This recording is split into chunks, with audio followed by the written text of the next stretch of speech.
Thank you very much, and good morning, friends and neighbors. This is the second part of my report on my journey to Germany to revisit the home of my wife's family and my own birthplace in the houses of prayer, schools, and co-related matters. I stopped the last time when I spoke about my trip, which lasted for 4.5 days, from Sunday, May the 14th, until Thursday evening, the 18th. We crowded in to the short trip, what should actually take about 2 weeks. But it had to be done. That all the time my children, grandchildren had to get away from school and accompany me. And I want to give you a very rapid rundown on the places we visited. Then I will come back into details in the communities, what they showed us and who they were. We started out in Frankfurt on May the 14th. We went on Monday to Thann, and on the same day we went to Aschaffenburg. Then we went on Tuesday we went to Michelstadt, Mainz and Worms. On Wednesday we went from Frankfurt to Rothenburg, and we went from Rothenburg in the evening, we went to Höchberg, and on Thursday, which was the last day, we went back to Frankfurt to the Jewish Museum. And we left out at 7:30 with 2 hours delay from Frankfurt, and arrived on May the 19th, Friday, early in the morning, back to the United States of America, New York. I want to go back to Thann, in the Rhön, where my wife was born. In 1978, when we were invited to come back to speak to the whole community of Thann, I said, among other things, I knew that the cemetery was devastated by the Germans at that time, from 1933 to 1945, 12 years of horror. And so I said, in reality, I have prayed that one day men and women and children will find their way to the cemetery, to the Jewish cemetery, and will try to preserve it the same way they preserve the Christian cemetery. And in my thoughts were to the end, in death, all people are equal, and what we cannot accomplish in life, I guess through death, it all is atoned. So I met a woman, she is a nurse. Her name was Erdrun von der Thann, and she lives in Hofgeismar in Germany. And this was really an experience. She said, I am taking care of the cemetery. I am a Christian, and I have heard your call in 1978, and now this is the year 2000, so we talk about 22 years later. It's the prophecy which has been fulfilled. And I assume the responsibility for what has been done to make sure that that cemetery will be as nice as the other cemetery down the road, which is the Christian cemetery. In addition to that, she said, I'm going even beyond. I will come here ever so often to Thann, because there was a memorial which was put up in Thann with a marble stone which was imported from Israel. She said, I will make sure that it is kept clean and good, and will do this with my own hands. So I say from far away to Erdrun von der Thann, you are a wonderful woman, You're doing the right thing. She said, that's the least we can do for all the crimes that have been committed here. On that stone that she makes a personal responsibility, she writes, in remembrance on our persecuted and driven away and murdered Jewish citizens. That's written on the stone. And she said, I want to make sure that this stone will be kept clean, and I'll make sure that nobody will ever desecrate it again.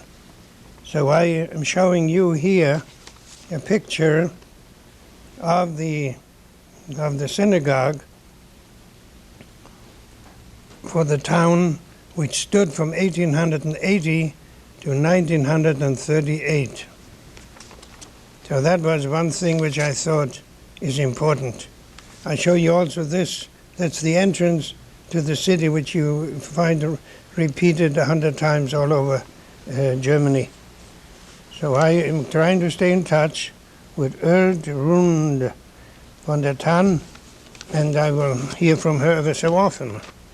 Something else I have to report, which is when I went from Tann, we went in the evening, we went to Aschaffenburg. There we met the Lord Mayor. We went inside, and I gave them 2 books. One was a daily prayer book in Hebrew, in case if somebody ever comes there, a Jewish person, and wants to say their prayers, because in the museum that they have built, there is a spot with a curtain, and from the curtain from the Holy Ark, which they must have found someplace, because it shows from Frankfurt on the Main for a Jewish family, and they put it in Aschaffenburg because they had no way of placing it any other site. And there is a little table, there's a little Torah, not a proper Torah, but made out of paper, but a facsimile. And I put this prayer book there, and I bought another prayer book which was once given by a woman in Berlin, Germany, for Yom Kippur, for the Day of Atonement. And it's written in German and Hebrew, so anybody who should ever venture to go there might find himself stranded on Yom Kippur and maybe looking for a house to pray. Maybe they will open up the door, because the woman who is taking care of the Memorial and Documentation Center is Elizabeth Gehrig, and she is very conscientious, and she's trying to do the right thing, for which we are very grateful.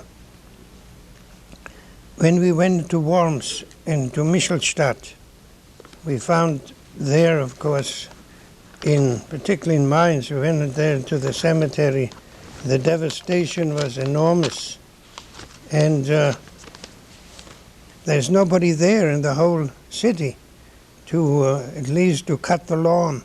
But we found there the graves of great holy people. And I said to myself, now isn't it a shame that the city could at least take care of the place where tombstones were thrown about. The wrath during those 12 years, not only against people and buildings and stones and remembrances. They call it, and on that night, which they said Kristallnacht, which is a misnomer. There was no Kristallnacht there. There was a night, I could call it the night of devastation and hate, but no Kristall. There's nothing crystal about it. We came from Mainz, we went to Worms, and then, of course, in Worms was the tremendous opportunity to see the life of Rashi, one of the great commentators. In Michelstadt also, we saw there the Baal Shem Tov, and on his tombstone you could see hundreds or thousands of people came from all over the world. Half of the tombstones, they're broken, and other tombstones are just cut in half. And they did a very, very thorough job to show their hatred. But on that tombstone of this Baal Shem of Michelstadt, there was written just plain words, Yitzchok Aryeh Basekel Leib, Baal Shem Tov Michelstadt, said that this great rabbi, that stone was left intact. So I said to myself, if they would have touched that stone, their hands would have withered, and they should have not been able to get out of this cemetery alive. How can you touch the stone of a holy man?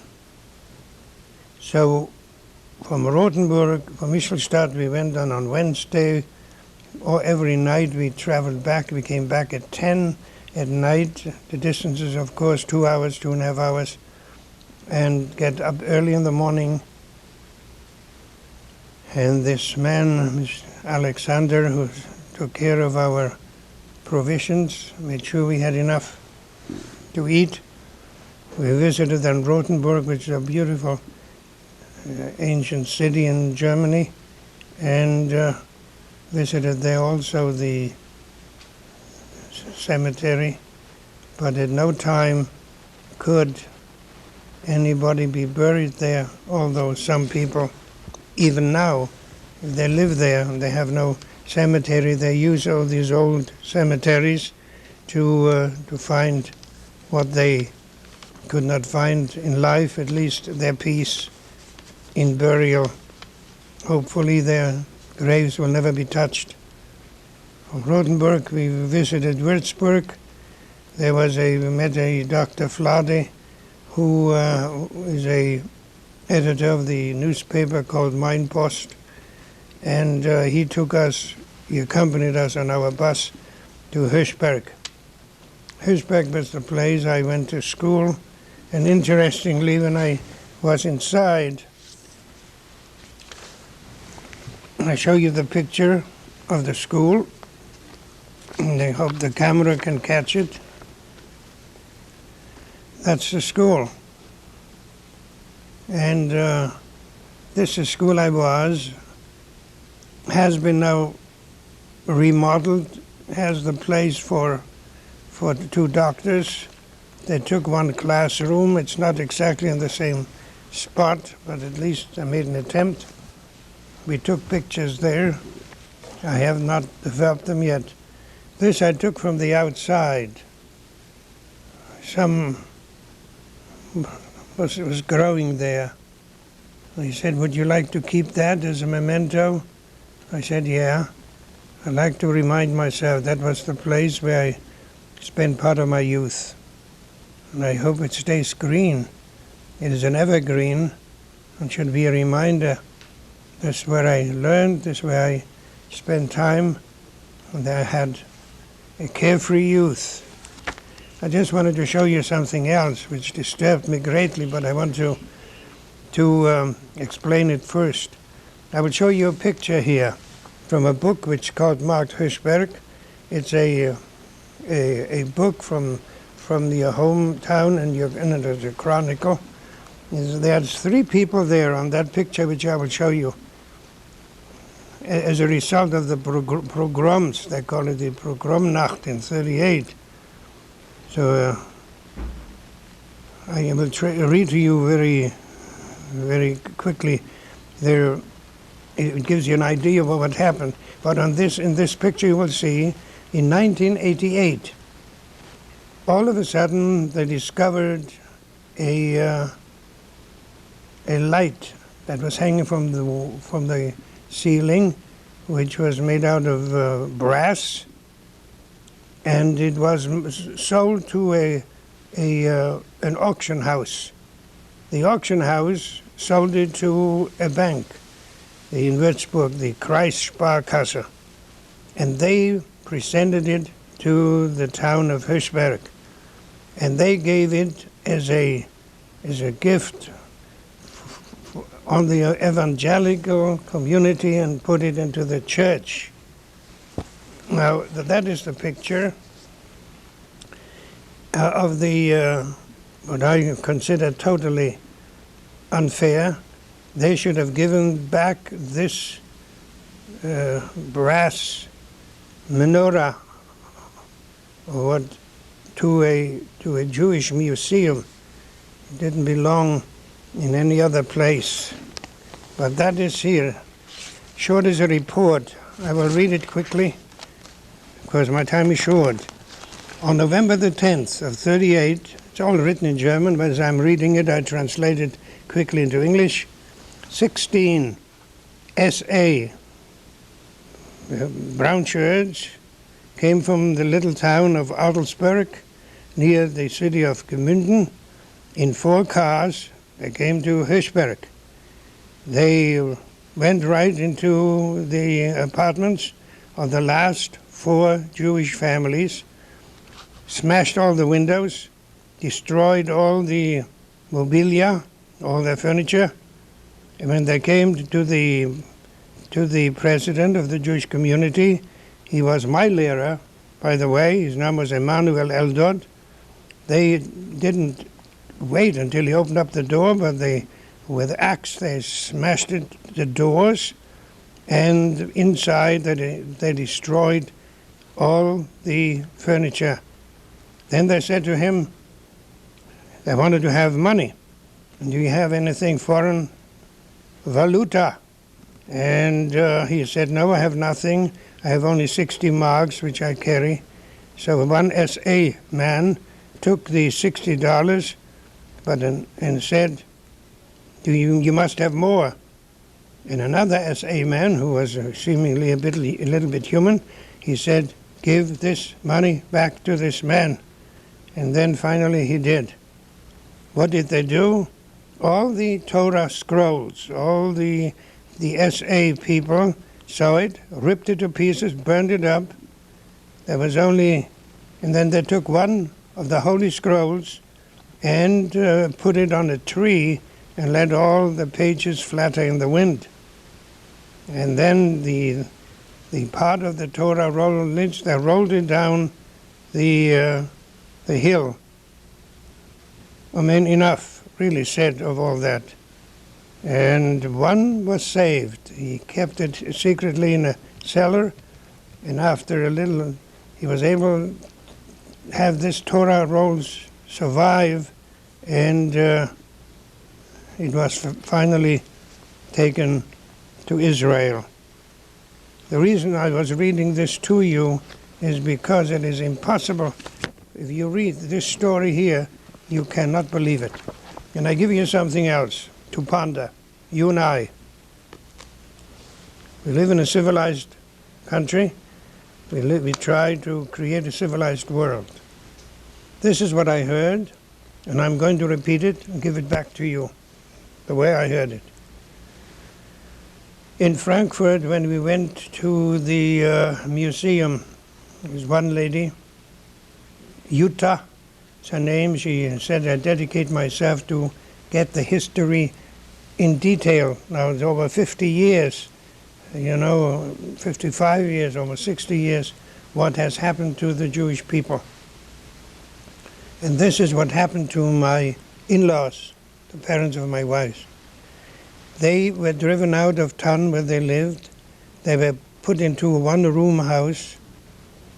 Then they were driven out of this one-room house, and they were able to get to Frankfurt, where a cousin lived, and were able to share this apartment in the name of the street Adler Pflichtstraße 29, which my wife and I and the people came. My grandchildren particularly were very much interested. Where did they live?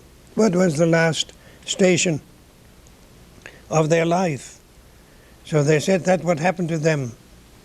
They were driven out of this place sometimes March, April, or May. It could have been March, April, in 1942. Well, there were still 43 and 44. Among the people driven out was a 3-week-old baby, and they had to take that baby also into the extermination camp. And so they asked them, why don't you leave this baby given to an orphanage? Or they said, no, babies grow up, they become then people, and we don't want to have any Jewish people here in Germany. So he has to die with the rest of them. The Gestapo brought into the home of my in-laws paper and said, we give you a couple of days, take an inventory of what you have, and in that write down what you have in clothing, furniture, do you have any money, do you have anything. The only thing you can keep is your gold ring, that's your wedding ring. The rest of them we will have to take away from you. Well, anyhow, they didn't let them have the gold ring either. Before they killed them, they took away that gold, everything they had. And what was the last journey of my in-laws? And I want to record this. I want you to share this with me, as gruesome as it is. Write down everything you have, shoes and dishes, detailed, and write down what you think is the approximate value of it. Now, before you leave the house, you take the key and you put a clip on it with a piece of paper, write down the name and the street and where you lived, and then on that dreadful day when the Gestapo knocked at the door to take these people out, I'm sure they didn't sleep for nights. Take enough food with you that you have something to eat on your way. And they were all taken, walked for 2 miles from that place down to the East End, where there was a big warehouse, where that particular transport was met, because that wasn't the last transport that came out of Frankfurt, one of the last ones. And there were tables and chairs, and people were sitting there, and they had to put the list on the table, and they had to put down, they had any more than their wedding ring, and then there was sitting and another person there on another table, which was from the finance department of the German government, and had to report to them how much they had, how much it was worth, and they said, well, when you come back, here is all registered, and you will get it back. What a joke. What a cruel joke. And they were loaded into these cars and transported from Frankfurt across Germany to Lublin, into Poland. And I said to myself, why did they do that? They should have shot these people right then and there to spare them the agony. There was no food, there was no water, nothing. They went along, the few things they took along, they must have eaten up, and they got to Lublin. It is uncertain but registered that Mrs. Betty Jüngster, born Oppenheimer, died in Lublin on the day of arrival. Maybe she died already in the cars, in these cattle cars. There was no way for them to escape, do anything, certainly. The rest of them on the same day, nobody lived longer than 1 day. Immediately they were taken to the gas chambers. And this would happen to every transport, except people that were needed for slave labor. They were selected, and because there was a demand from these industries to produce war material. I heard from her also, from this lady who is doing this kind of investigation, to get all the facts, that at one time, that wasn't the first time, 400 men and women primarily, young girls, were sent to Berlin into the factories where they manufactured, I think she named the name Siemens, is a company which still exists, and to do slave labor. They worked there for 6 months and they were shipped to Auschwitz. There should be no witnesses what they did or what they saw, and another group came. So that went on all through these years. Now So many years later we find that the German government will pay millions and millions of dollars for those who survived. And how many died during the last 60 years? That's not too hard to imagine. The reason I'm bringing this to you as my report for 4.5 days in Germany with my family, and I must say that the 7 children that went along, I don't know how deeply the entire event registered with them, but enough to say they got an idea when they study Holocaust and make out of this a whole an experience they can share with because they experienced it. It is today prosperous and admired, of course. The landscape is a beautiful country, and it's a sad story that you have to trace back the history of yourself and your people. I wanted to go to Offenbach and I wanted to look for the birth house of myself, but they said during the war 70% of the city was destroyed, so these buildings don't stand anymore, which is true, of course, of Frankfurt, of all Germany, practically rebuilt, beautiful. And you walk in as an innocent bystander, you can only feel elated how nice and how thoughtful everything is being planned. Go to the hotel, same courtesy you find here, and you wonder what happened there from 1933 to 1945, that the people went insane and just wanted to destroy the last Jew that they could find. Now, I said just in passing to somebody, well, here we, the survivors, we are walking the same soil, and Hitler is dead. He should have perhaps never been born to become the monster he turned out to be. But we, the Jewish people, have that feeling of eternal values that God has said to us through the Holy Scripture, you are my people, I'm your God, and we shall live on to see the redemption of the world, the coming of the Messiah, where peace will finally rule all over the world. God bless you.